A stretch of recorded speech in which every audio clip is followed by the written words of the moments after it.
స్తోత్రం స్తోత్రము నాయన. జీవాధిపతి నీకు వందనాలు. స్తోత్రం స్వామి. ఉదయకాలం మమ్మల్ని అందరినీ జ్ఞాపం చేసుకున్నావు. కేవలం తండ్రి నీ మహాకనికరం మహాదయ నీ కృపకై స్తోత్రం స్వామి.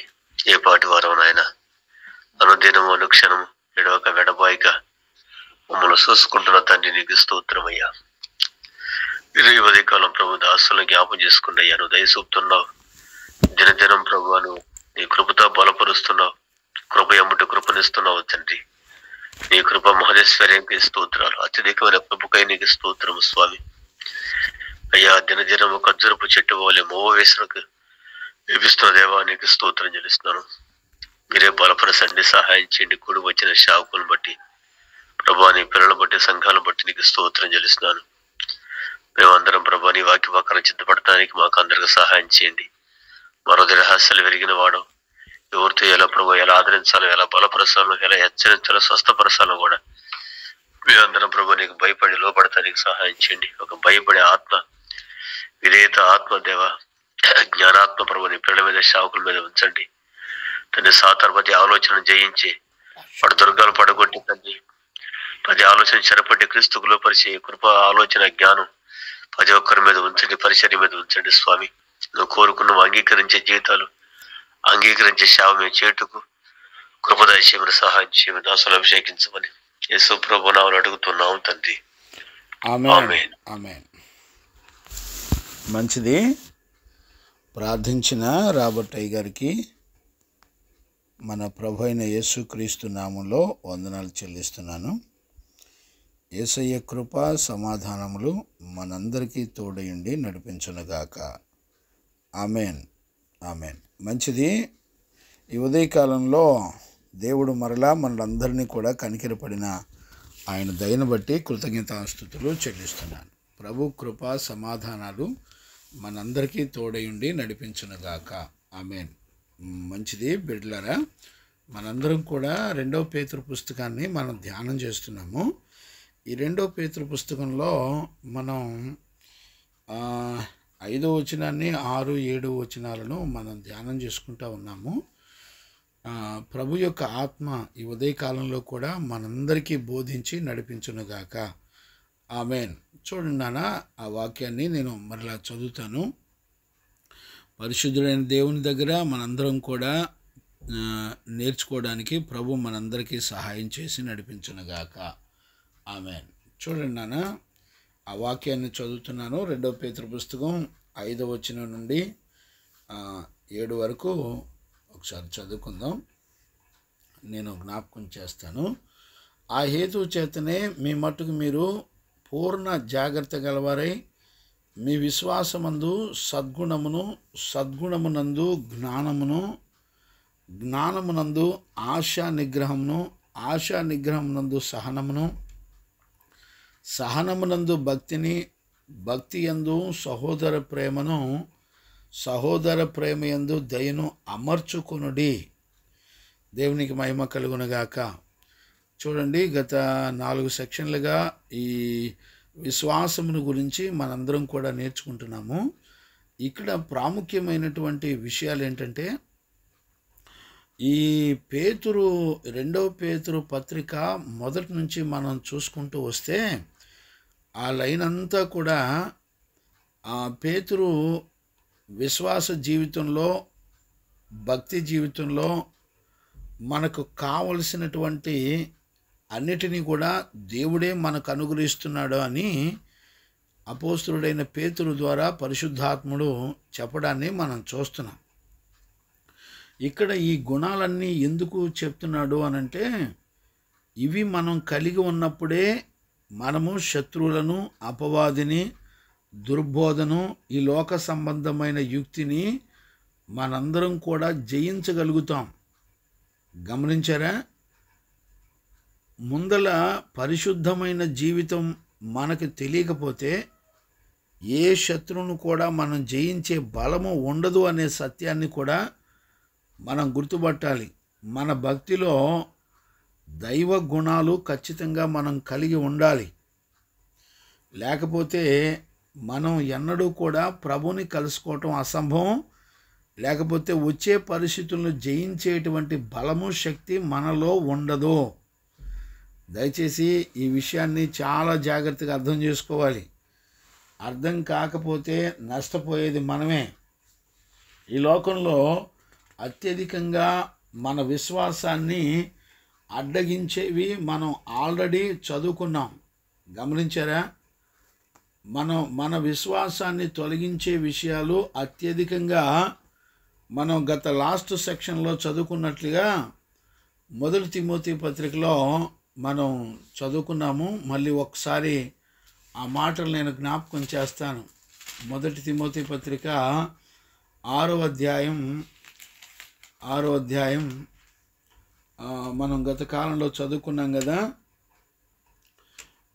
10వ వచనాన్ని గత కాలంలో మనం చదువుకున్నాం. ఎందుకనగా ధనాపేక్ష సమస్త కీడులకు మూలము, కొందరు దానిని ఆశించి విశ్వాసము నుండి తొలగిపోయి నానా బాధలతో తమ్మును తామే పొడుచుకొనిరి. గమనించారా? ఈ పొడుచుకోవడం అనేది ఒక మరణానికి సంబంధించినటువంటి మాట. అంటే ధనాపేక్ష అంటే ధనాన్ని సంపాదించడం ఒక ఎత్తు అయితే, దాని ఎడల ఆపేక్ష కలిగి ఉండటం అంత ప్రమాదం. గమనిస్తున్నారా నాన్న? చాలామంది చిన్న విషయాలే కదా అని అనుకుంటున్నాం, కానీ అది దైవత్వంలో ఉన్న సర్వసంపూర్ణమైన గుణములు సంపాదించుకోవడానికి దానికి కావలసిన వాటన్నిటినీ ఇచ్చేటువంటి ఆ విశ్వాసమునే డ్యామేజ్ చేసేస్తూ ఉంటుంది. గమనించారా? ఒక ఆలోచనే ప్రమాదం అంటుంటే అది మరి ఆ ఆలోచన చాలా నష్టపరుస్తుంది. అంటే దేవుని వలన మనకు అనుగ్రహించబడిన విశ్వాసాన్ని డ్యామేజ్ చేస్తుందనే సంగతి మనం వాక్యం ద్వారా చూస్తున్నప్పుడు మన జీవితంలో చాలా భయపడాలి. గమనిస్తున్నారా నాన్న? చాలామంది జీవితంలో దేవుని మాటని నిర్లక్ష్యంగా ఎంచుకుంటారు. ఇది చాలా ప్రమాదం అనేటువంటి విషయాన్ని కూడా మనందరం కూడా గుర్తుపెట్టుకోవాలి. గమనించారా? అంతేకాకుండా ఇంకా హెబ్రీ పత్రిక 13:5లో కూడా మనం ఆల్రెడీ చదువుకున్నాము. ఇవన్నీ మనకు తెలుసు, అయినా కూడా నేను జ్ఞాపకం చేయడానికి ఇష్టపడుతున్నాను. చూడండి, 13వ అధ్యాయము హెబ్రీ పత్రిక 5వ వచనంలో చదువుకుంటే,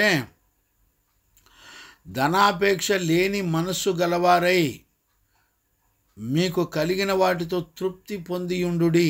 ధనాపేక్ష లేని మనస్సు అని రాశాడు. గమనించారా? ఈ మనస్సు అనేది బయటికి ప్రపంచానికి ఎవరికి కనపడదు. ఇది అదృశ్యంగా ఉంటుంది మన మనస్సు. కానీ మన మనస్సాక్షి మనకు తెలుసు.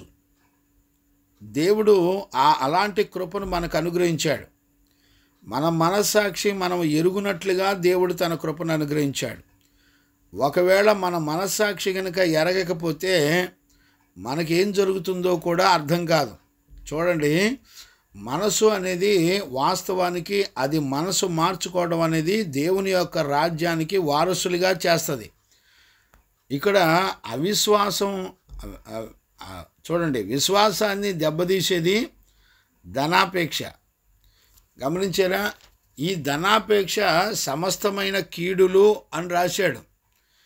ఈ కీడులు అనేవి ఎలా ఉంటాయి?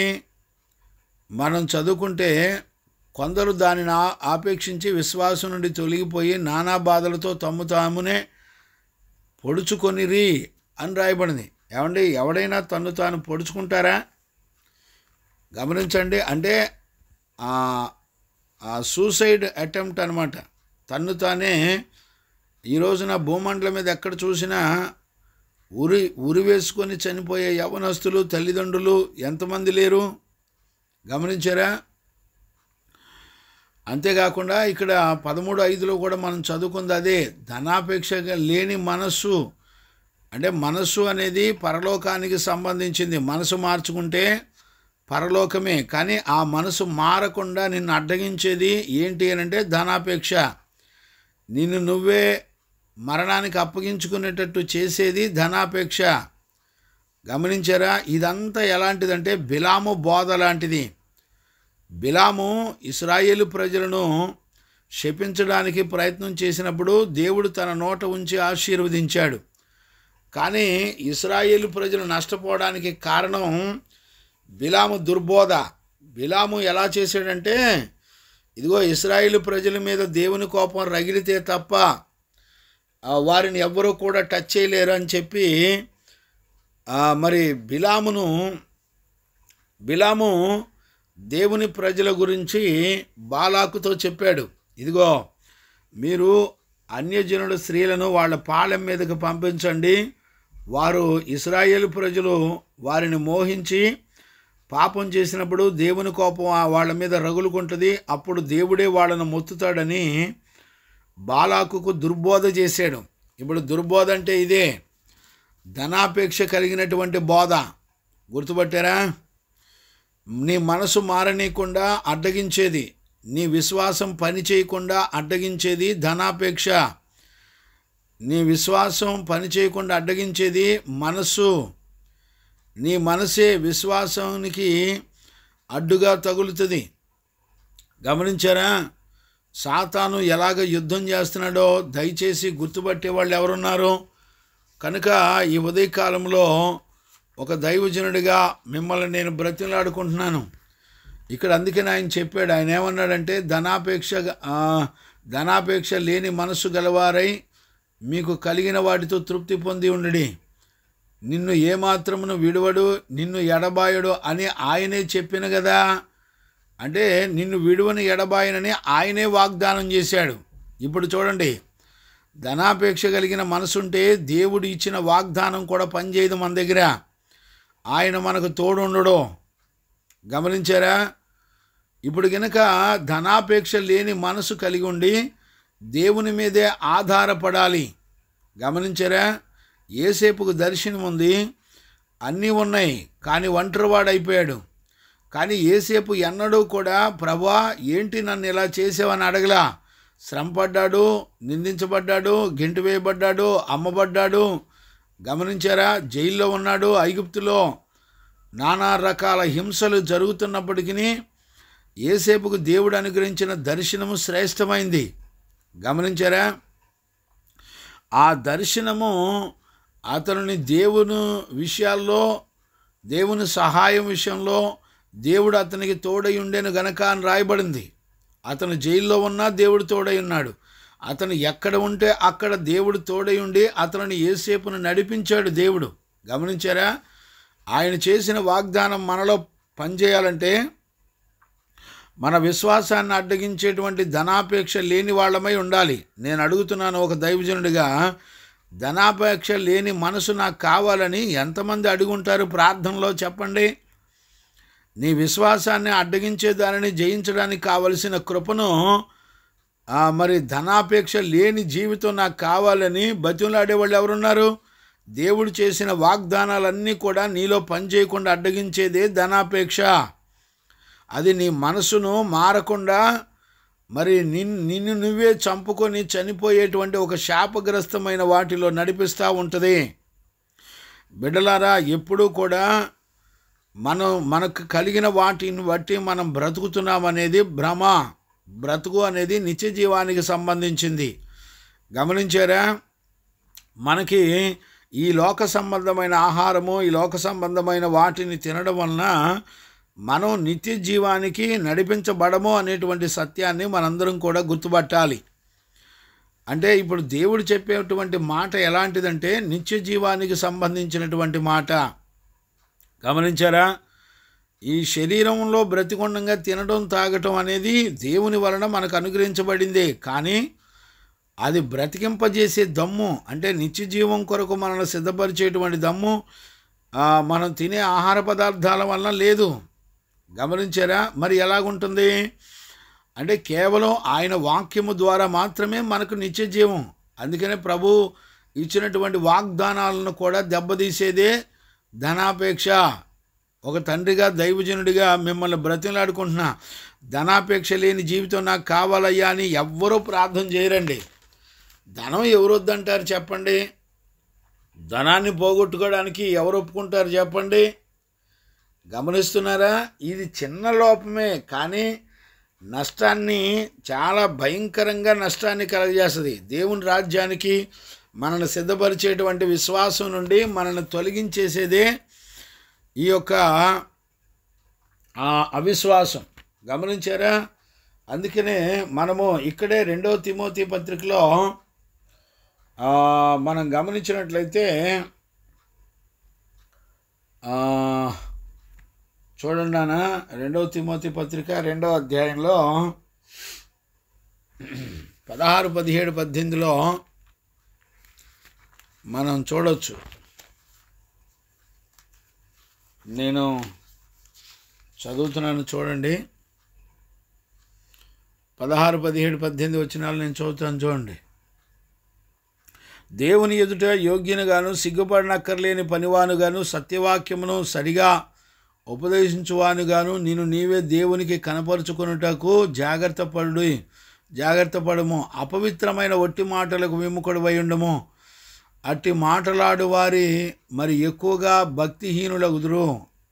ఒట్టి మాటలు మాట్లాడేవాళ్ళంట భక్తిహీనులు అవుతారు. కొందరు కొరికెడు పుండు పాకినట్లు వారి మాటలు పాకును. వారిలో హుమైనైనును ఫిలేతును ఉన్నారు. వారు పునరుద్ధానము గతించినని చెప్పుచు సత్య విషయమును తప్పిపోవచ్చు కొందరి విశ్వాసమును చెరుపుచున్నారు. చూసారా? విశ్వాసాన్ని చెరిపేది ఏంటిది? దుర్బోధ. గమనించారా పిల్లరా? ఈ దుర్బోధను మన యొక్క విశ్వాసం నుండి తొలగించేస్తుంది. చాలా జాగ్రత్తగా ఉండాలి. చూడండి, వాళ్ళు సత్య విషయంలో తప్పిపోయి దుర్బోధకులు అందరూ కూడా విశ్వాసము నుండి మనలను చెరిపేస్తారు. వాళ్ళ దగ్గర సత్యం ఉండదు. అంటే అర్థం ఏంటి? వాక్యానుసారమైనటువంటి జీవితం ఉండదు. ఇప్పుడు ధనాపేక్ష లేని జీవితం ఉండదు. చూడండి, దేవుడు ప్రజలందరికీ సువార్త ఏమని ప్రకటిస్తారంటే, ఈ రోజున దేవుడు నన్ను దీవించాడు, చూడండి కార్లు ఉన్నాయి, బిల్డింగ్లు ఉన్నాయి, కాస్ట్లీ వస్తువులు, క్షయమైపోయే వస్తువులను చూపించుకొని నడిపించబడతా ఉన్నారు. ఇవన్నీ కూడా మోసపూరితమైన దుర్బోధ. అలాంటి మాటలు కొరికెడు పుండ్లు పాకినట్టు పాగుతాయి. గమనించారా నాన్న? ఈ విషయంలో దుర్బోధ, ధనాపేక్ష ఇవన్నీ కూడా మన విశ్వాసం నుండి మనల్ని తొలగిస్తున్నాయి అనేటువంటి విషయాలు మనం గుర్తుపట్టగలుగుతున్నాం.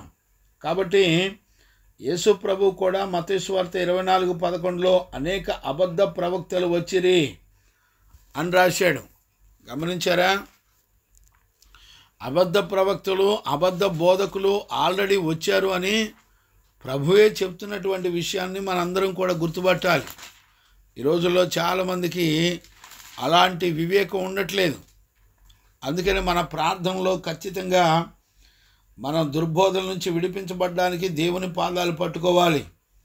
గమనించారా? అందుకనే మత్తయి సువార్త 24వ అధ్యాయంలో చూడండి, 24:24లో నేను చదువుతాను. అబద్ధ క్రీస్తును అబద్ధ ప్రవక్తలను వచ్చి సాధ్యమైతే ఏర్పరచబడిన వారిని సైతము మోసపరచుటకై గొప్ప సూచక్రియలు, గొప్ప మహత్కార్యాలు కనపరచును.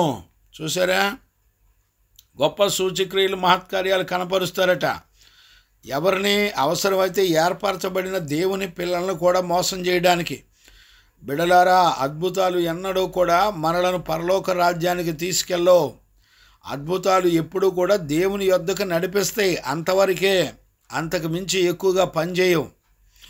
గమనించారా? పరిశుద్ధ జీవితం తప్ప, పాపం లేని జీవితం తప్ప దేవుని యొక్క రాజ్యానికి చేర్చగలిగిన దమ్ము మరి దేనికి లేదు. నేను ఆరాధకుడిని, నేను అద్భుతాలు చేశాను, నేను దెయ్యాలను వెళ్ళగొట్టానంటే అవి ఏవి కూడా పరలోక రాజ్యానికి మనలను తీసుకెళ్ళవో. గమనించారా? ఇక్కడ యేసు ప్రభువే స్వయంగా చెప్తున్నాడు, అబద్ధ క్రీస్తులను, అబద్ధ ప్రవక్తలను. చూడండి, అబద్ధ క్రీస్తులంట అచ్చం యేసు క్రీస్తు చేసినట్టే అద్భుతాలు చేస్తారు. అందుకనే తెస్సలోని పత్రికలో కూడా మనం 2వ తెస్సలోని పత్రిక 2వ అధ్యాయము నేను చదువుతున్నాను చూడండి.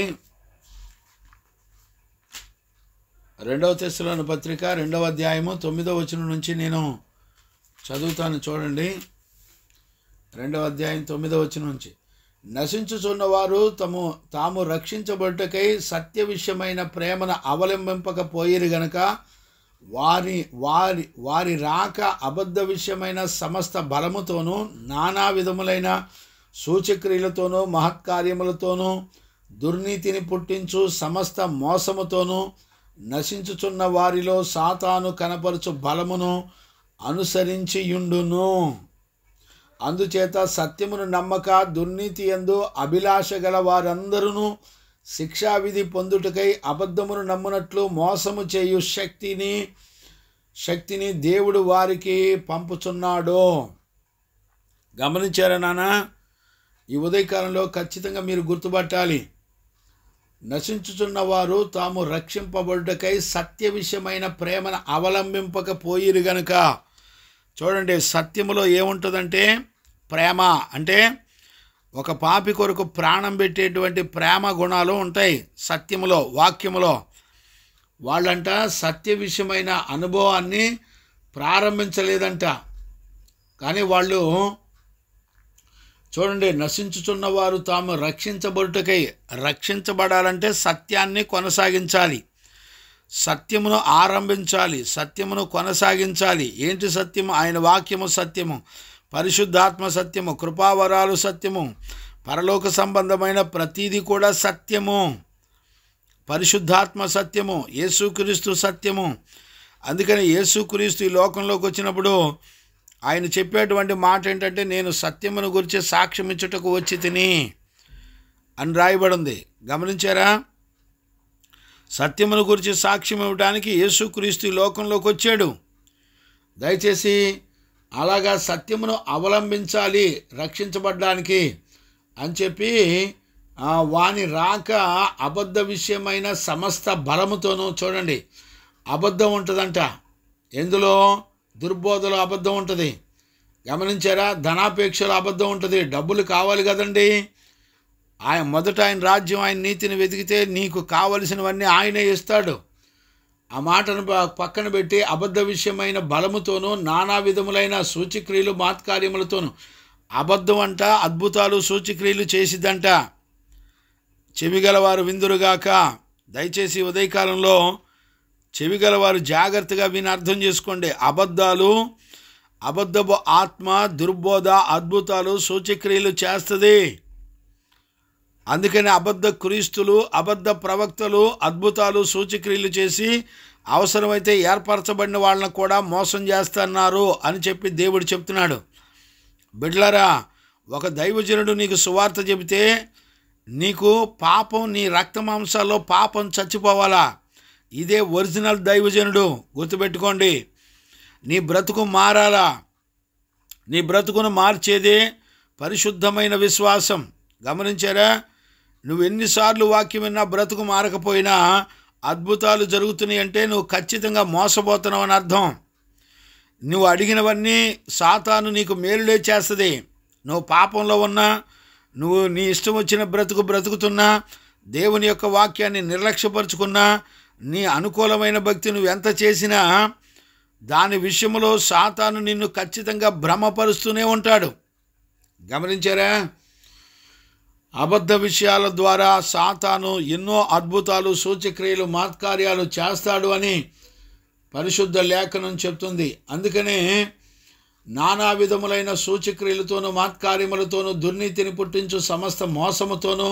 చూసారా? దుర్నీతి అంటే దుష్టుడి యొక్క నీతి. మోసముతోనూ నశించుచున్న వారిలో సాతాను కనపరచు బలమును అనుసరించి ఉండును. నశించిపోయే వాళ్ళలో సాతాను కనపరిచే బలం పనిచేస్తుందంట. ఏంటది? అబద్ధం. ఏంటిదది? నువ్వు పరిశుద్ధమైన జీవితం లేకపోయినా నీ జీవితంలో మేలులు జరుగుతాయి, ఆస్తులు పెరుగుతాయి. గమనించారా? నీ పిల్లలు బాగా చదువుకుంటారు, నీ బిడ్డలు ఉద్యోగస్తులు అవుతారు, గొప్ప గొప్ప ఆశీర్వాదాలు వాళ్ళ జీవితాల్లో ఉంటాయి. గమనించారా? ఈ అద్భుతాలన్నీ చేసేది ఎవరంటే వెలుగుదూత. కానీ వాళ్ళలో సత్యం ఉండదు. అంటే అర్థం ఏంటి?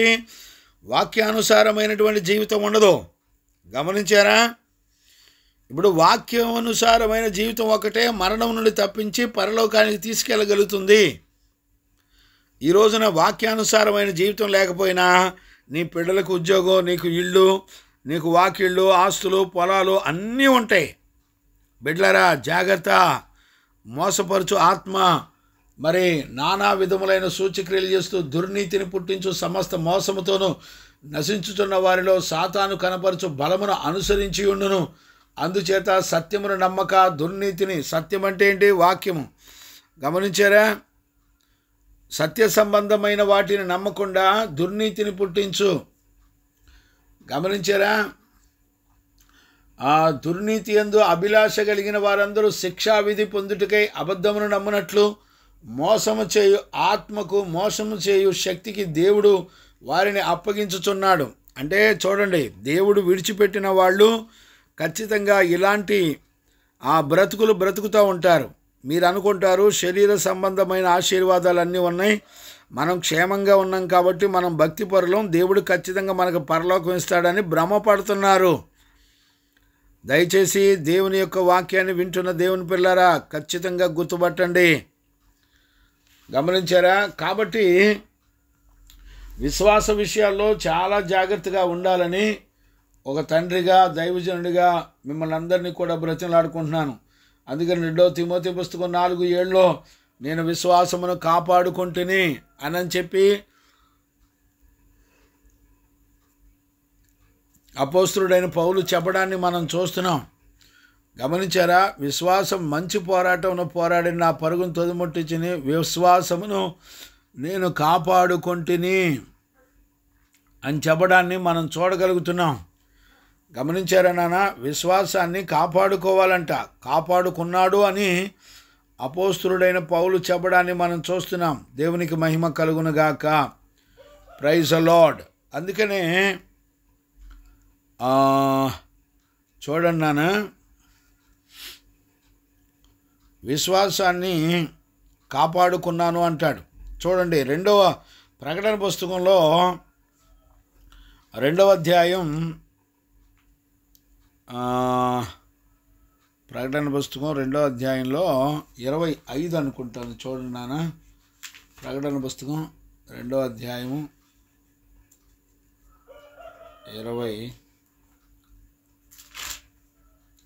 25 చదువుతున్నాను. చూడండి నాన్న. నేను వచ్చే వరకు మీకు కలిగి ఉన్న దానిని గట్టిగా పట్టుకొనుడి. నేను నా తండ్రి వలన అధికారము పొందినట్లు జయించుచు అంతము వరకు నా క్రియలు జాగ్రత్తగా చేయువానికి జనుల మీద అధికారం ఇచ్చేదను. అతడు ఇనుప దండముతో వారిని ఏలును. వారు కుమ్మరవాణి పాత్ర వలె పగలగొట్టబడుదురు.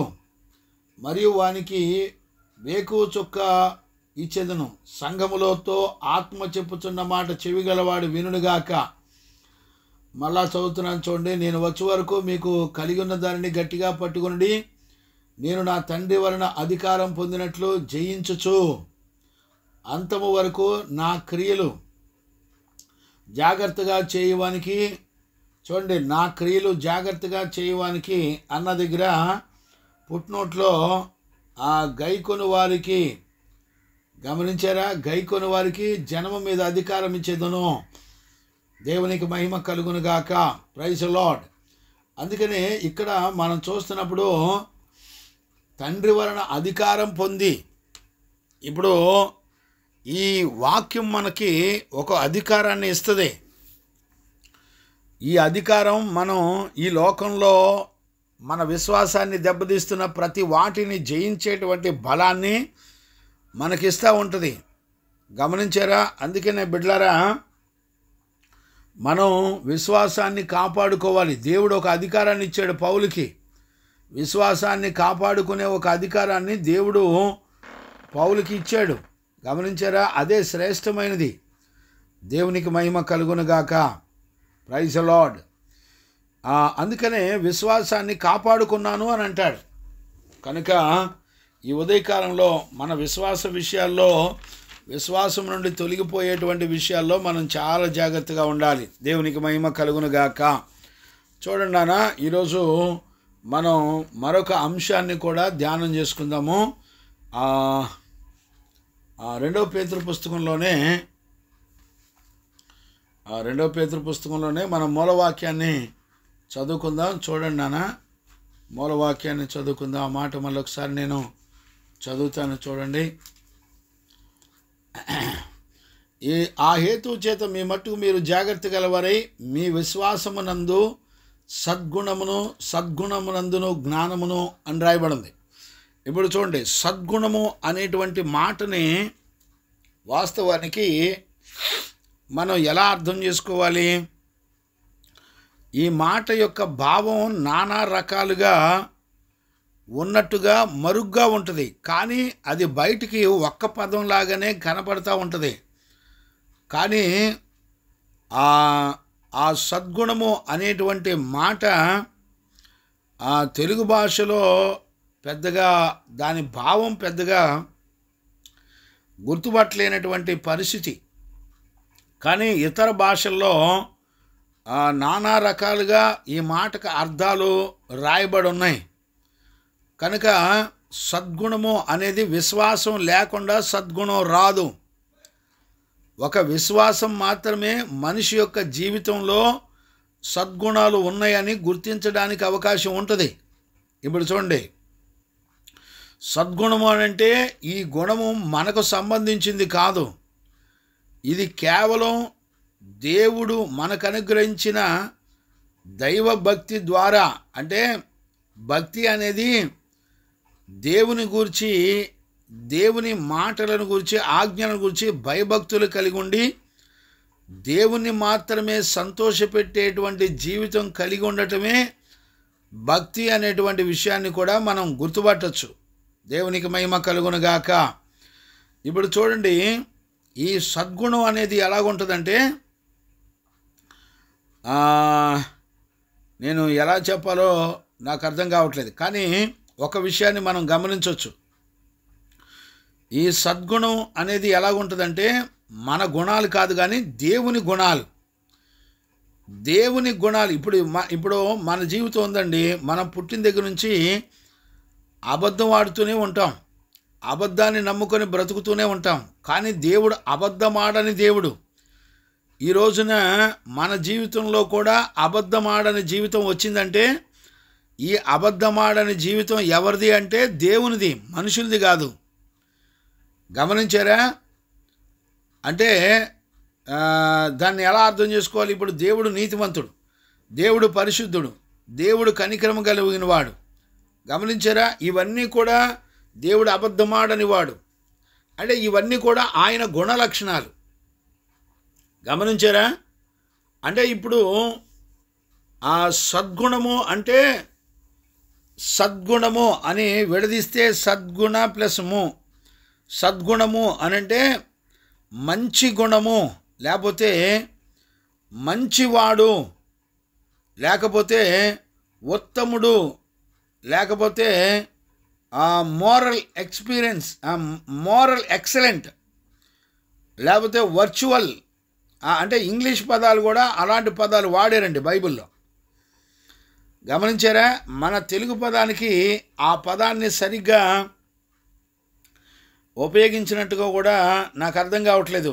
కేవలం ఇంగ్లీషు కొంచెం చదువుకుంటే ఆ పదానికి కొంచెం అర్థం తెలుస్తుంది. మంచివాడు, లేకపోతే ఎక్సలెంట్ పర్సన్, లేకపోతే మన తెలుగు భాషలో మాట్లాడాలంటే అసాధారణమైన వ్యక్తి. గమనించారా? అసాధారణమైన వ్యక్తి, మోరల్ ఎక్సలెంట్, అసాధారణమైన వ్యక్తి అనొచ్చు. మనకు అర్థం కావాలంటే సద్గుణము అంటే అసాధారణమైన వ్యక్తి. చూడండి, లోకంలో అందరూ సాధారణంగా అందరి మనసు ఒకే రకంగా పనిచేస్తుంది, కానీ దానికి భిన్నమైనదే అసాధారణమైనటువంటి గుణాలు. గమనించారా? ఈ అసాధారణమైన గుణాలలో సద్గుణము అనేదాన్ని మనం ఎలా గుర్తుపట్టవచ్చు అంటే, చూడండి, వాళ్ళు దేవుని యొక్క చిత్తమును చేయడానికి ప్రత్యేకంగా వేరుబాటు జీవితం చేస్తూ అందరిలో సాధారణమైన గుణములు కలిగిన వారిగా ఉండరు వాళ్ళు. అంటే ఇప్పుడు వాళ్ళని మనం ఎలా గుర్తుపట్టగలుగుతామంటే, వాళ్ళందరూ కూడా దేవుని గుణ లక్షణాలతో ప్రత్యేకంగా బ్రతుకుతారు. వాళ్ళందరూ ఇప్పుడు చెడ్డదుంది, మంచిదుంది, మంచి చెడులు ఉంటాయి. కానీ ఈ అసాధారణమైనటువంటి సద్గుణము కలిగినటువంటి వాళ్ళు ఎలాగుంటారంటే, వాళ్ళ జీవితంలో దేవుని యొక్క చిత్తం చేయడానికి, అంటే మంచి గుణములు కలిగి జీవించడానికి, దేవుని మాత్రమే సంతోషపెట్టడానికి జీవించేటువంటి జీవితమే అసాధారణమైన జీవితం.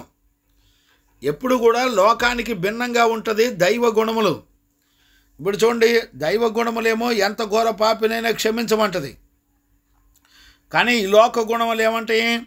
ఎవరైనా మనకి భిన్నాభిప్రాయంగా మనతో విభేదం పెట్టుకుంటే, వాళ్ళు ఒకవేళ తిడితే మనం కూడా తిడతాం, వాళ్ళు కొడితే మనం కూడా కొడతాం, అంటే రియాక్షన్, ప్రతిస్పందిస్తాం. కానీ దేవుని గుణాలు ఎలాగుంటాయంటే ప్రతిస్పందించవు, అతనిని క్షమిస్తూ ఉంటాయి. అంటే అసాధారణమైనటువంటి గుణాలు, దైవత్వంలో ఉన్నటువంటి గుణాలు ఉంటాయి వాళ్ళలో. అంటే వాళ్ళ జీవితం అంతా ఎలాగుంటుంది?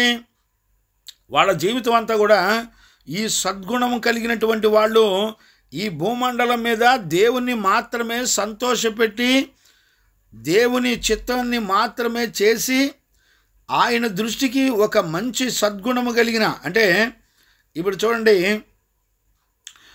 ఇప్పుడు నన్ను చూశారనుకోండి, నన్ను చూసినప్పుడు అనేక మంది మనుషులు ప్లస్ దేవుడు, ఇతడు చాలా మంచివాడు, ఇతనిలో మంచి గుణాలు ఉన్నాయి, అందరి మనుషుల్లో ఉన్నటువంటి గుణాలు ఇతనిలో లేవు, ఇతను ప్రత్యేకంగా దైవత్వంలో ఉన్నటువంటి గుణాలు ఉన్నాయి అని, ఇతను చాలా మంచివాడు, లేకపోతే చాలా ఎక్సలెంట్ పర్సన్, లేకపోతే మంచి సద్గుణం కలిగినటువంటి వాడు అని వాళ్ళ మాటల్లో వినబడతా ఉంటాయి. అంటే అందరి మనుషులకు అతీతంగా కనపడే అసాధారణమైనటువంటి గుణాలు కలిగి ఉంటారు. అంటే వాళ్ళు అందరిలాగా పాపం చేస్తూ అందరిలాగా మంచివాళ్ళలా నటించడం ఉండదు.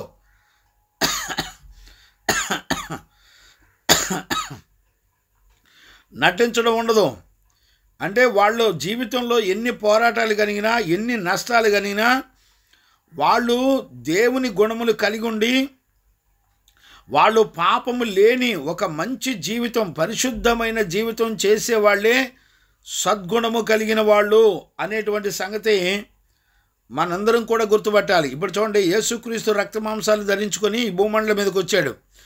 ఆయన మొట్టమొదట సద్గుణము కలిగినటువంటి వాడు ఎవరు అంటే యేసుక్రీస్తు మాత్రమే. చూడండి, దైవత్వంలో ఉన్నటువంటి గుణాలు, తండ్రి యొక్క చిత్తాన్ని మాత్రమే నెరవేర్చుకోవడానికి ఆయన ఈ భూమండలం మీదకి వచ్చాడు. చూడండి, ఆయన గురించి మాట్లాడితే తండ్రి యొక్క చిత్తమును నెరవేర్చడానికే నేను ఈ భూమండలం మీదకి వచ్చాను అని చెప్తాడు. నా ఆశలు నెరవేర్చుకోవడానికి నేను రాలేదు, నా తండ్రి ఆలోచన, ఆయన చిత్తాన్ని నెరవేర్చడానికి నేను ఈ లోకానికి వచ్చానంటాడు. గమనించారా? ఎన్ని శ్రమలు వచ్చినా, ఎంత విరోధమైన పరిస్థితులు వచ్చినా, శిలువ మరణము పొందినంతగా శ్రమలు అనుభవించవలసి వచ్చినా, పిడిగుద్దులు గుద్దినా, అరచేతులతో సరిసిన, గమనించారా? కొరడాలతో దేహాన్ని చీల్చిన, ముళ్ళ కిరీటం పెట్టిన, శిలువకు మేకులు కొట్టిన, తన యొక్క జీవితంలో అసాధారణమైనటువంటి దైవ గుణములు కలిగిన వాడిగా ఆయన దేవుని యొక్క చిత్తాన్ని, అంటే ప్రజలకు మేలు చేయడానికి మాత్రమే ఆయన జీవించాడు. దేవునికి మహిమ కలుగునుగాక. Praise the Lord. అందుకనే ఇంకా అర్థం కావాలంటే, ఇప్పుడు మనం ఒక మంచి కారు కొనుక్కున్నాం, లేకపోతే బైక్ కొనుక్కున్నాం. ఈ కారు బైక్ కొనుక్కున్నప్పుడు మనం దాన్ని వాడుతూ ఉన్నప్పుడు ఒక 5 సంవత్సరాలు గడిచిన తర్వాత ఈ కారు కానీ ఈ బైక్ కానీ నన్ను చాలా బాధించిందండి, నేను దీనితో పడరాని పాటలు పడ్డాను, ఇది నాకు చాలా వేస్ట్, నాకు పనికిరాదు అని యజమానుడు బాధపడ్డాడు అనుకోండి, ఉపయోగం లేదు కదా. అదే మంచి కారు బైకు నీకు ఆ యజమానుడు సాక్ష్యం ఇచ్చినప్పుడు, ఈ కారు బైకు నన్ను ఎక్కడా ఇబ్బంది పెట్టలేదు, చాలా చక్కగా పనిచేసింది, ఆ కారు కొన్న ఉద్దేశం మొత్తం కూడా అది చక్కగా నెరవేర్చింది, అది నా ప్రయాణాల్లో నాకెంతో సేఫ్టీని ఇచ్చింది, మై కార్ ఈజ్ ఎక్సలెంట్ అంటాడు. అర్థమైందా? చాలా ఎక్సలెంట్ కారు, నా కారు చాలా మంచిది అని అంటాడు. అంటే అర్థం ఏంటి? ఇప్పుడు సద్గుణం కలిగిన వాడు అంటే అర్థం ఏంటి? దేవుడు ఉద్దేశించిన ప్రకారంగా మన జీవితం నడిపించబడాలి, ఆయన చిత్తం చేయడానికి నడిపించబడాలి. గుర్తుపట్టారా?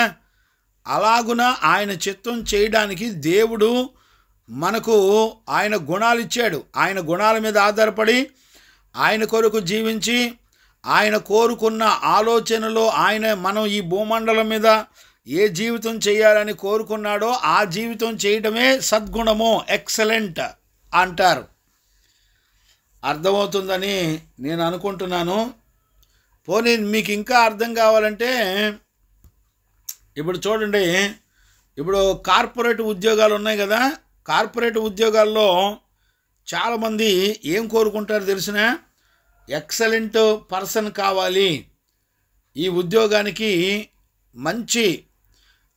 ఒక మంచి వర్కర్ కావాలి, మంచి టాలెంట్ పర్సన్ కావాలి, మంచి ఎక్సలెంట్ పర్సన్ కావాలి అని కోరుకుంటారు. కారణం ఏంటంటే ఆ యజమాని యొక్క ప్రోడక్టు దాని పనితనాన్ని ఖచ్చితంగా చూపించగలగాలి. గమనించారా? అంటే ఆ ప్రోడక్ట్ యొక్క ఉద్దేశాన్ని సంపూర్ణంగా బయలుపరిచేదే ఎక్సలెంట్. గమనించారా? అందుకనే ఈ ఉదయకాలంలో ఒక గుర్రం కానివ్వండి, కారు కానివ్వండి, బైకులు కానివ్వండి, అవన్నీ చక్కగా అనుకున్న దాని ప్రకారంగా మనకు ఉపయోగపడాలి. ఇప్పుడు చూడండి, గుర్రం ఉంది, యుద్ధంలో అది ఎలాగుండాలి? యుద్ధ భూమిలో చాలా రోషంగా ఉండాలి. గమనించారా? చూడండి నాన్న, యుద్ధ భూమిలో వెనక్కి తిరగకూడదు. యుద్ధ భూమిలో తన యజమానికి విజయాన్ని తీసుకురావడానికి అది మరి యుద్ధ వాసన చూసి రంకెలేస్తూ యుద్ధ భూమిలో పరిగెత్తాలి. గమనించారా నాన్న? దేవునికి మహిమ కలుగునుగాక. Praise the Lord. గమనించారా? కాబట్టి యుద్ధ భూమిలో గుర్రము చక్కగా తన యజమానికి జయాన్ని తీసుకురావడానికి ఎలా పరిగెత్తిద్దో, యుద్ధ భూమిలో వస్తున్నటువంటి కత్తులు, కటార్లు, వాటి శబ్దాలకు భయపడకుండా చక్కగా అది మరి పోరాటం చేయాలి. గమనించారా? కాబట్టి పరిశుద్ధ లేఖనాల్లో కూడా ఒక గుర్రం ఎలాగా యుద్ధ భూమిలో ఉంటుందో పరిశుద్ధ జీవ గ్రంథంలో దేవుడు రాశాడు. చూడండి, నేను చదువుతాను. యోబు పుస్తకం 39వ అధ్యాయము 19వ వచనం నుండి నేను చదువుతాను. గుర్రమునకు నీవు బలమునిచ్చితివా? జూలు వెంట్రుకలతో దాని మెడను కప్పితివా? మిడతల వలె అది గంతులు వేయినట్లుగా చేదువా? దాని నాసికా రంధ్రముల ధ్వని భీకరమో. చూసారా? గుర్రం యొక్క నాసికా రంధ్రాల్లో గాలి అది పీల్చుకునేటప్పుడు, వదిలేటప్పుడు చాలా రోషంగా ఉంటుందంట. బుస్సు మనం వస్తూ ఉంటుంది యుద్ధ భూమిలో గుర్రం యొక్క శ్వాస. చూసారా? 20వ వచనం, మిడతల వలె అది గంతులు వేయినట్లు చేయుదువా? దాని నాసికా రంధ్రముల ధ్వని భీకరము. మైదానములో అది కాలు దువ్వి తన బలమును బట్టి సంతోషించును. అది ఆయుధములను ఎదుర్కొనబోవును. అది భయమును పుట్టించు దానిని వెక్కిరించి భీతి నందకుండును. ఖడ్గమును దూచి వెనుకకు తిరగదు. అంబులు పదులలో తలతలలాడు ఈటెలను, బళ్ళెములను దాని మీద గడగడలాడించినప్పుడు ఉద్దండ కోపంతో అది బహుగా పరిగెత్తును. అది బాకానాదం వినినప్పుడు ఊరకుండదు. బాకానాదం వినినప్పుడల్లా అది ఆహా అనుకొని దూరము నుండి యుద్ధ వాసన తెలుసుకొను. తన సేనాధిపతుల ఆర్భాటమును, యుద్ధ ఘోషను వినును. గమనించారా? దేవునికి మహిమ కలుగునుగాక. అంటే మనకు అర్థం కావలసినటువంటి విషయం ఏంటంటే, మైదానంలో యుద్ధ భూమిలో గుర్రం యొక్క లక్షణాలు చెప్తున్నాడు. గుర్రము యుద్ధ భూమిలో తన బలాన్ని బట్టి సంతోషిస్తూ ఉంటుందంట. అది ఆయుధదారులను ఎదుర్కొనబోనప్పుడు అది భయము పుట్టించు, దానిని వెక్కిరించి భీతి నొందకుండును. చూడండి, ఎదురుగా సైన్యాలు నిలబడితే దానికి భయం పుట్టదంట, భయం పుట్టించే దానిని ఎదిరించిద్దంట. దానికి భయపడదంట, భయపడకుండా దానికి భయాన్ని పుట్టించే దానిని ఎదిరిస్తుందంట. ఖడ్గమును చూసి వెనకకు తిరగదు, అంబులు పొదియు తళతళలాడు ఈటెను బళ్ళెమును దాని మీద గడగడలాడించినప్పుడు ఉద్దండ కోపంతో అది బహుగా పరిగెత్తును. బాకానాదం విన్నప్పుడు అది చక్కగా వెంటనే యుద్ధానికి సిద్ధమైపోద్దంట. గమనించారా? ఇది గుర్రానికి ఉన్నటువంటి లక్షణం. గుర్రాన్ని దేవుడు ఏ ఉద్దేశంతో పుట్టించాడో ఆ ఉద్దేశాన్ని నెరవేర్చడం అనేదే ఎక్సలెంట్. గమనించారా? వర్చువల్, అసాధారణమైనటువంటి, అంటే అసాధారణం అంటే ఏంటి? దాన్ని పుట్టించిన ఉద్దేశం, అది చేయవలసినటువంటి పని యొక్క ఉద్దేశం నెరవేర్చబడడం అనేదే సద్గుణము అంటారు. గమనించారా? దేవునికి మహిమ కలుగునుగాక. Praise the Lord. అందుకనే ఈ ఉదయకాలంలో మనం దేవుని యొక్క వాక్యాన్ని వినేటప్పుడు కూడా మనము గుర్రాల వలె, గుర్రం గనుక దేవుని సముఖంలో ఎలాగైతే పనిచేసిందో, యజమాని యొక్క ఉద్దేశాన్ని నెరవేర్చిందో దాన్నే ఎక్సలెంట్ అంటారు, లేకపోతే సద్గుణం అంటారు, మంచి గుణం అంటారు. గమనించారా? దేవునికి మహిమ కలుగునుగాక. Praise the Lord. కాబట్టి ఇక్కడ చూడండి నాన్న, పేతురు 2వ పేతురులో ఇక్కడ మనం చదువుకున్న దానిలోనే 3వ వచనంలో గమనిస్తే, 3వ వచనంలో చూడండి, ఆ మాటలో 3వ వచనం నేను చదువుతాను చూడండి. తన మహిమను బట్టి గుణాతిశయములను బట్టి మనలను పిలిచిన వారిని గూర్చిన అనుభవ జ్ఞానం మూలంగా దైవశక్తి జీవమునకు భక్తినికి కావలసిన వాటిని మనకు దయచేయుచున్నందున, చూడండి, తన మహిమను బట్టి గుణాతిశయములను బట్టి. గమనించారా? ఆయన గుణాతిశయములు అంటాడు. ఇక్కడ చూడండి, 1 పేతురు పత్రికలో 2:9 కూడా చదువుకున్నప్పుడు, అయితే మీరు చీకటి నుండి ఆశ్చర్యకరమైన తన వెలుగులోనికి మిమ్మల్ని పిలిచిన వాని గుణాతిశయములు ప్రచురము చేయు నిమిత్తము ఏర్పరచబడిన వంశమును, రాజులైన యాజక సమూహమును, పరిశుద్ధ జనాంగమును, దేవుని సొత్తైన ప్రజలై ఉన్నారు. గమనించారా? ఆయన గుణాతిశయములు ప్రచురము చేయు నిమిత్తము అంటే తండ్రి దేవుడు ఏ ఉద్దేశము ద్వారా నన్ను భూమండలం మీదకి ఆయన నడిపించాడో, పంపించాడో ఆ యొక్క ఉద్దేశానికి తగినట్లుగా మనం బ్రతకటమే సద్గుణము, మంచి గుణము. ఈ రోజున దేవుని యొక్క వాక్యాన్ని వింటున్న దేవుని పిల్లరా, ఈ రోజున మన జీవితం అలాగుందండి. ఈ రోజున మనలను చూసిన వాళ్ళు, దేవుడు కానీ మనుషులు కానీ, ఇతను అసాధారణమైనటువంటి వ్యక్తి, లేకపోతే మంచి గుణం కలిగిన వాడు, మంచి సద్గుణం కలిగిన వాడు అని సాక్ష్యం ఇవ్వగలుగుతున్నారండి. ఇక్కడ పేతురే ఎన్నిసార్లు రాశాడు చూడండి, ఆయన గుణాతిశయములను బట్టి, ఆయన గుణములను బట్టి. చూసారా? ఆయన గుణములు ప్రచురము చేయబడు నిమిత్తమును అని రాయబడుతూ ఉంది ఇక్కడ చూడండి. అంతేకాకుండా ఫిలిప్పీ పత్రికలో కూడా అపోస్తలుడైన పౌలు కూడా చెప్తాడు ఆ మాట. ఫిలిప్పీ పత్రిక 4వ అధ్యాయం 8వ వచనాన్ని కూడా మనం చూడవచ్చు. నేను చదువుతాను చూడండి. ఫిలిప్పీ పత్రిక 4వ అధ్యాయము 8వ వచనం నేను చదువుతున్నాను చూడండి. మెట్టుకు సహోదరులారా, ఏ యోగ్యత అయినను మెప్పైనను ఉండినేడలా, ఏవి సత్యమైనవో, ఏవి మాన్యమైనవో, ఏవి న్యాయమైనవో, ఏవి పవిత్రములైనవో, రమ్యమైనవో, ఏవి ఖ్యాతి గలవో వాటి మీద ధ్యానముంచుకొనుడి. గమనించారా? యోగ్యతైనను అని రాయబడిన చూసారా? ఆ మాట చాలా విలువైనది. యోగ్యత అనేదే గుడ్, ఎక్సలెంట్. గమనించారా? అసాధారణమైన లేకపోతే సద్గుణము అని కూడా అనొచ్చు. కాబట్టి అటు పౌలు కానివ్వండి, పేతులు కానివ్వండి ఎన్నోసార్లు ఈ విషయాలని పరిశుద్ధులు భూమండలం మీద మనకి చెప్పుకుంటూ వచ్చారు.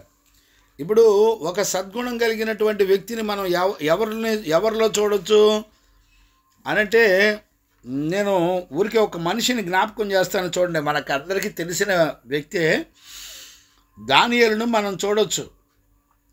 దానియేలు పరిస్థితి మనం గనక దానియేలు పరిస్థితి చూడగలిగితే, బైబిల్లో ఒక మంచి సద్గుణం కలిగిన వాడు, ఎక్సలెంట్ పర్సన్ ఎవరున్నారంటే దానియేలు అని చెప్పొచ్చు.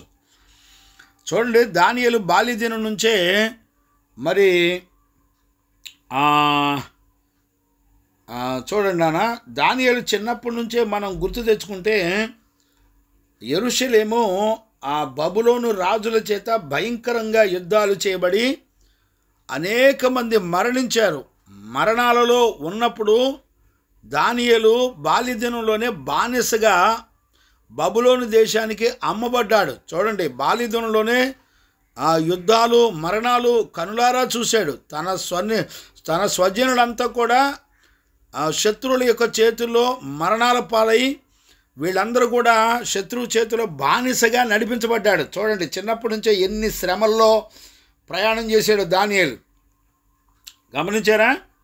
అలా దానియేలు ప్రయాణం చేస్తున్నప్పుడు విశేషం ఏంటంటే, దానియేలు చెరసాల్లో పెట్టబడ్డాడు, సింహాల బోన్లో పడేయబడ్డాడు, ఎన్నో శ్రమలు అనుభవించాడు. కారణం ఏంటి? కానీ ఎన్ని పరిస్థితులు ఆటంకాలు వచ్చినా దానియేలు దేవుని సముఖంలో ముమ్మారు ప్రార్థించడం మాత్రం మానలేదు. దేవుని మీద ఆధారపడడం మాత్రం మానలేదు. తనకి రాజులు, దేశము, ప్రజలంతా కూడా మరణ శాసనం ఎదురైనప్పటికీ కూడా దానియేలు తన జీవితంలో దేవుని యొక్క చిత్తాన్ని మాత్రమే చేశాడు. దీన్నే ఎక్సలెంట్ పర్సన్ అంటారు. లేకపోతే అసాధారణమైన, అంటే దేవుడు ఏ ఉద్దేశంతో దానియేలుని ఈ భూమండలం మీదకి పంపించాడో ఆ ఉద్దేశాలన్నీ కూడా దానియేలు జీవితంలో నెరవేర్చాడు. అంటే ఏ మచ్చ, డాగు, కళంకం కూడా లేనివాడిగా అతి శ్రేష్టమైన వాడు అని కూడా బైబిల్లో రాయబడి ఉంది. చూడండి నాన్న, నేను దానియేలు పుస్తకంలో నేను ఒక మాట జ్ఞాపకం చేస్తాను. చూడండి, 6వ అధ్యాయము, దానియేలు పుస్తకం 6వ అధ్యాయము, పోనీ మొదటి నుంచి చదవచ్చు అనుకుంటాను. ఒక్క నిమిషం నాన్న. నేను చదువుతున్నాను చూడండి. తన రాజ్యమంతటిపైన అధిపతులుగా ఉండుటకై 120 మంది అధిపతులను నియమించుటకు దర్యావేషునకు ఇష్టమాయను. వారిపై 3 ప్రధానులుగా నియమించును. ఆ 3లో దానియేలు ముఖ్యుడు. రాజునకు నష్టము కలగకుండానట్లు ఆ అధిపతులు తప్పకుండా వీరికి లెక్క ఒప్పజెప్పవలనని ఆజ్ఞ ఇచ్చెను. ఈ దానియేలు అతి శ్రేష్టమైన బుద్ధి గలవాడై ప్రధానులలోనూ అధిపతులలోనూ ప్రఖ్యాతి నొందియుండెను గనుక రాజ్యమంతటి మీద అతనిని నియమింపవలనని రాజు ఉద్దేశించెను. గమనించారా నాన్న? దానియేలు అతి శ్రేష్టమైన బుద్ధి గలవాడు, ప్రధానులోను అధిపతులలోనూ ఖ్యాతి నొందినవాడు. చూసారా? అతి శ్రేష్టమైన బుద్ధి గుణములు కలిగినటువంటి వాడు. అంటే అతి శ్రేష్టమైన బుద్ధి గుణములు అంటే ఏంటి? సద్గుణములు, మంచి గుణములు. అంటే దానియేలులో మనుషులందరూ కూడా వెతికారు దానియేలులో తప్పు పట్టుకోవడానికి. 9వ అధ్యాయంలో ఉంటుంది అనుకుంటాను. దానియేలులో తప్పు పట్టుకోవడానికి, దానియేలుకు విరోధంగా దానియేలులో ఒక్క పాపమైనా దొరికిద్దేమో అని చాలా కష్టపడి ప్రయత్నం చేశారు. గమనించారా? కానీ మనుషులందరూ ప్రయత్నం చేసినా, దేవుడు పరిశీలించి దానియేలును చూసిన ఒక్క పాపం కానీ, ఒక్క తప్పు కానీ, ఒక బలహీనత కానీ ఏది కూడా లేనివాడు, సంపూర్ణమైన అతి శ్రేష్టమైన సద్గుణము కలిగిన వాడు దానియేలు. గమనించారా? దేవునికి మహిమ కలుగునుగాక. అందుకనే దానియేలు దేవుని యొక్క వాక్యాన్ని నమ్మాడు. గమనించాడా? ఎలా నమ్మాడు? చూడండి, దేవుని యొక్క వాక్యంలో ఏమని ఉంటుందంటే, యెషయా పుస్తకంలో యెషయా పుస్తకం 43లో నేను 2వ వచనం చదువుతాను చూడండి. యెషయా పుస్తకం 43 2వ వచనం. నీవు జలములలో బడి దాటినప్పుడు నేను నీకు తోడయిందును, నదుల్లో బడి వెళ్ళినప్పుడు అవి నీ మీద పొర్లిపారవు, నీవు అగ్ని మధ్యను నడుచున్నప్పుడు అది కాలిపోవు, జ్వాలలు నిన్ను కాల్చజాలవు. చూసారా, నీవు అగ్ని మధ్యలో నడిచినప్పుడు కాలిపోవు, జ్వాలలు నిన్ను కాల్చజాలవు. అంటే దేవుని యందు విశ్వాసముంచి దేవుని మాటను నమ్మి నడిపించబడుతున్నటువంటి దానియేలుకి ఏం తెలుసు అంటే, దానియేలుకు తెలుసు, ఏమని తెలుసు, జలముల్లో పడి దాటినప్పుడు ఆయన నాకు తోడై ఉంటాడు, ఆయన దుడ్డుకర్ర దండము నాకు తోడై ఉంటుంది. గమనించారు నాన్న, నదుల్లో పడి వెళ్ళినప్పుడు అవి పొర్లిపారవు, నీవు అగ్ని మధ్యలో నడిచినప్పుడు కాలిపోవు, జ్వాల నిన్ను కాల్చజాలవు. దానియేలుకు తెలుసు, లేఖనాలు తెలుసు, సింహాల బోను తెలుసు. గమనించారా, దేవుడు ఆ నీతిమంతుని యొక్క దేహాన్ని మరి ఆ సింహాలు తినడానికి వీలు లేకుండా ఒక పరిశుద్ధ అలంకరణ చేత అలంకరించబడ్డాడు. అసాధారణమైనటువంటి కార్యాలు దానియేలు జీవితంలో దేవుడు చేశాడు. గమనించారా నాన్న? చూడండి నాన్న, దానియేలు పుస్తకంలో 3వ అధ్యాయంలోనే 4వ వచనం కూడా చదువుతాను చూడండి, లేకపోతే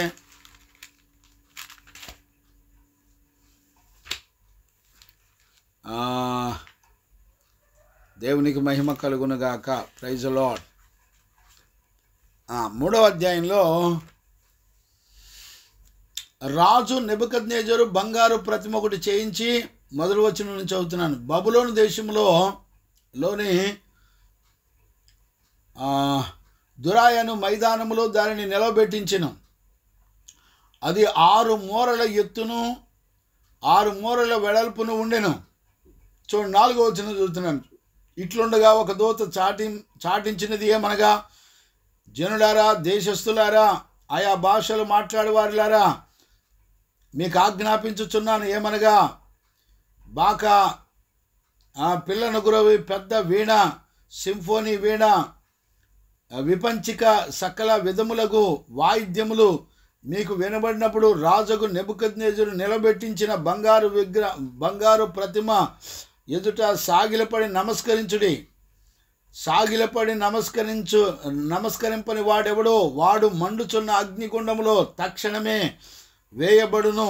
సకల జనులు బాకా, పిల్లను వీణలు, సింఫోనీ, విపంచిక సకల విధములైన వాయిద్యములు వినబడగా ఆ జనులు దేశమును ఆయా భాషలు మాట్లాడేవారు సాగిలపడిరి. గమనించారా, ఈ వెండి విగ్రహాలకి దానియేలు ఎక్కడా నమస్కారం చేయలా. మా జీవము గల దేవుడు కాపాడినా కాపాడకపోయినా ఆయన దేవుడు, ఆయన బిడ్డలం మేము, విగ్రహాలకు మేము నమస్కరించము. చూసారా, దేవుని చిత్తంలో ఎలా బ్రతకడానికి దేవుడు ఆలోచించి దానియేలుని పంపాడో ఆ ఉద్దేశం యావత్తూ కూడా దానియేలు నెరవేర్చాడు. గమనించారా, అందుకని కీర్తనలో కూడా ఏముంటుంది, 119వ కీర్తనలో మొదటి వచనం చదివితే, నేను చదువుతాను చూడండి. 119వ కీర్తన మొదటి వచనం. యెహోవా ధర్మశాస్త్రమును అనుసరించి నిర్దోషిగా నడుచుకుని వారు ధన్యులు. గమనించారా, అంటే ఒక నిర్దోషమైనటువంటి పాపము లేని జీవితం దానియేలుకి మనుషులంతా వెతికినా, దేవుడు వెతికినా ఒక్క విరోధమైన ఆలోచన కానీ మాట కానీ దానియేలు జీవితంలో ఒక చిన్న మచ్చ డాగ్ కానీ లేదు. ఎందుకంటే అతడు ధర్మశాస్త్రాన్ని అనుసరిస్తున్నాడు కనుక ధర్మశాస్త్రం అతను నిర్దోషిగా చేసింది. గమనించారా, దోషిగా నిలబెట్ల, నిర్దోషిగా చేసింది, నీతిమంతుడిగా చేసింది, పాపం లేనివాడిగా చేసింది. కాబట్టి ఈ ఉదయకాలంలో దేవుని యొక్క వాక్యాన్ని వింటున్న దేవుని పిల్లరా ఖచ్చితంగా గుర్తుపట్టాలి. అందుకని సామెతల పుస్తకం 31 అధ్యాయంలో కూడా గుణవంతురాలైన స్త్రీని గురించి మనం చదవచ్చు. అంటే ఆమె కూడా ఎక్సలెంట్ అనమాట. ఆమె గుణములు దైవత్వంలో ఉన్నటువంటి గుణములు, తన గుణముల చేత కుటుంబాన్ని, భర్తని, బిడ్డల్ని, సంఘంలో, సమాజంలో చాలా ఉన్నతమైనటువంటి ఒక జీవితాన్ని చేసింది గుణవంతురాలైన స్త్రీ. గమనించారా? మనకి ఇంకా బైబిల్లో స్త్రీలు చాలామంది ఉన్నారు. రూతు కూడా చూసారా? రూతు కూడా దేవుని యొక్క చిత్తాన్ని చేసింది ఇలాగా. అలాగే సమూయేలు తల్లి కూడా, హన్నా కూడా ఎక్సలెంట్ పర్సన్స్. వీళ్ళంతా కూడా సద్గుణములు కలిగినటువంటి వాళ్ళు. గమనించారా నాన్న? మొట్టమొదటి సద్గుణము యేసుక్రీస్తులో మనం చూడొచ్చు. ఆ తర్వాత పరిశుద్ధులందరిలో, పాత నిబంధనలో కానివ్వండి, కొత్త నిబంధనలో కానివ్వండి, అతి శ్రేష్టమైన సద్గుణాన్ని, అంటే మంచి గుణాన్ని, అంటే దేవుని చిత్తాన్ని నెరవేర్చేటువంటి గుణాన్ని, అందుకని ధర్మశాస్త్రం అంతా అనుసరించి నడిచాడు కాబట్టి నిర్దోషిగా తీర్చబడ్డాడు. అతనిలో ఏ దోషం కూడా కనబడలేదు. అంటే అతడు ఎక్సలెంట్ పర్సన్, లేకపోతే మంచి సద్గుణం కలిగిన వాడు, దైవత్వంలో ఉన్నటువంటి దేవుని యొక్క చిత్తం సమస్తాన్ని కూడా చేసినటువంటి వాడు అనేటువంటి సంగతి మనకు అర్థమవుతుంది. దేవునికి మహిమ కలుగునుగాక. Praise the Lord. గమనించారా నాన్న? అందుకనే మనం మూలవాక్యంలో మళ్ళొకసారి నేను ఆ మాటలో జ్ఞాపకం చేస్తాను. చూడండి, మీ విశ్వాసమునందు సద్గుణం. విశ్వాసం లేకుండా సద్గుణం రాదు. ఏ గుణం రావాలన్నా, ఏ స్వభావం, దైవత్వంలో ఉన్న ఏ స్వభావం రావాలన్నా విశ్వాసమే కావాలి. ఖచ్చితంగా గుర్తుపెట్టుకోండి. దేవునికి మహిమ కలుగునుగాక. మన ప్రభు అయిన యేసయ్యకు మహిమ, ఘనత, ప్రభావములు కలుగునుగాక. చూడండి నాన్న, చివరిగా ఒక మాట నేను జ్ఞాపకం చేస్తాను. నేను చదివించాను కదా, ఫిలిప్పీ పత్రిక 4:8 కూడా నేను చదివాను. దేవునికి మహిమ కలుగునుగాక. కాబట్టి ఈ ఉదయకాలంలో ఖచ్చితంగా ఈ విషయాలన్నీ కూడా మనం గుర్తుపెట్టుకొని విశ్వాసము ద్వారా ఒక మంచి సద్గుణము కలిగినటువంటి, లేకపోతే అసాధారణమైన వ్యక్తిగా దేవుని యొక్క చిత్తము ద్వారా మనం ఈ భూమండలం మీద ఏ జీవితం చేయడానికి పంపబడ్డామో, అందుకని ఎఫెసీ పత్రిక 1 అధ్యాయంలో 3వ వచనం నుండి 6, 7 వరకు మనం చదివితే అక్కడ మనము దేవుని ఎదుట పరిశుద్ధులము గాను నీతిమంతులము గాను ఉండుటకు జగత్పునాది వేయబడక మునిపే ఆయన మనలను యేసుక్రీస్తులో నిర్మించెను అని రాయబడింది. అంటే ఇదే ఎక్సలెంట్ లైఫ్. దేవుడు ఏ ఉద్దేశం ద్వారా నిన్ను నన్ను సృష్టించాడో ఆ ఉద్దేశం సంపూర్ణంగా మంచి గుణముల చేత మనం ఆయన చిత్తాన్ని చేయడం కొరకు బ్రతుకుతున్నామో దాన్నే సద్గుణము, మంచి గుణము, దేవుని యొక్క చిత్తాన్ని నెరవేర్చేటువంటి జీవితానికి గుర్తు. కాబట్టి ఈ ఉదయకాలంలో నా సమయం అయిపోయింది. కాబట్టి ఈ ఉదయకాలంలో వాక్యం వింటున్న దేవుని పిల్లారా, ఖచ్చితంగా మనందరం కూడా విశ్వాసము ద్వారా సద్గుణమును కలిగిన వారిగా జీవించాలి. అలాంటి కృప యేసయ్య మనందరికీ కూడా అనుగ్రహించి నడిపించునుగాక. ఆమెన్. ప్రార్థన. మహాపరిశుద్ధుడు అయిన తండ్రి, నీకు స్తోత్రాలు నాయనా. ఈ ఉదయకాలంలో నీ దయను కనికరమును మాపై ఉంచినందుకు స్తోత్రాలు. నీ సత్యవాక్యము ద్వారా మమ్మల్ని అందరినీ దర్శించి మాతో మాట్లాడినందుకు స్తోత్రాలు. ఈ ఉదయకాలంలో 2వ పేతురు పుస్తకం 1వ అధ్యాయము 5వ వచనంలో మరి విశ్వాసము, సద్గుణము అనేది ఎలాగుంటాయో ప్రభా మీరు మాతో తేటగా మాట్లాడి మా హృదయాలను మరి సద్గుణముల చేత సిద్ధపరిచినందుకు కృతజ్ఞతాస్తుతులు చెల్లిస్తూ లేఖనాలు విన్న బిడ్డలందరినీ కూడా మరి సద్గుణము కలిగిన, అసాధారణమైనటువంటి గుణములు కలిగిన వారిగా దేవుని చిత్తాన్ని మాత్రం నెరవేర్చడానికి బ్రతికే జీవితాన్ని అనుగ్రహించి నడిపించినందుకు స్తోత్రాలు చెల్లిస్తూ యేసయ్య నిన్ను అడిగి పొంది ఉన్నాము తండ్రి. ఆమెన్. ప్రార్థన ఆలకించి కృపను అనుగ్రహించి సమాధానం చేతి నడిపించిన యేసయ్యకు స్తోత్రము చేయదుమో. స్తోత్రం స్తోత్రం స్తోత్రం స్తోత్రం. తండ్రి, కుమార, పరిశుద్ధాత్మ దేవునికి స్తోత్రము చేయదుమో. స్తోత్రం స్తోత్రం స్తోత్రం స్తోత్రం స్తోత్రం స్తోత్రం. ఆమెన్.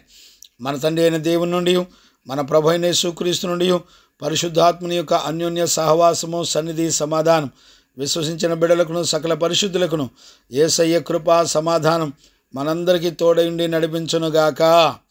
ఆమెన్. ఆమెన్.